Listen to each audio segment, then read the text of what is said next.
आज वडगाव पाटोळे या गावात मी आलेलो होतो आणि एका शेताच्या ठिकाणी मला शेळीचं अथवा मेंढीचं मला माहीत नाही नक्की कशाचं आहे, पण त्याची केस भरपूर प्रमाणात सापडली. याचा अर्थ बिबट्याने ते शिकार आणली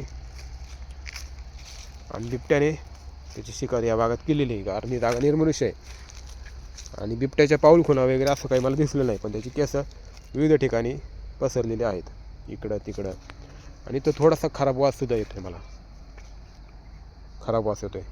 ते केस पारीतपर्यंत आतमध्ये गेलेली आहे बघा. कदाचित बिबट्या शेतात असू पण शकतो. तर वडगाव 2 या भागात बिबट्या आहे हे सगळ्यांना माहिती आहे. त्याच्या पाऊल खुणा पण दिसत असतात. तर एखादा शेतकरी कशाला इकडे शेळी मेंढीला घेऊन येईल आणि ते केस कशी काय पडले असेल. बिबट्याने शिकार इथं ओढीत ओढीत आणली आणि इथं शिकार केलेली आहे. कारण याची केस एवढ्या मोठ्या गोल राऊंडमध्ये पसरलेल्या आहेत आणि इथं वास पण खराब येतोय. तर काळजी घ्या सर्वांनी, कारण बिबट्या जास्त करून निर्मनुष्य भागातच जास्त करून आढळतोय.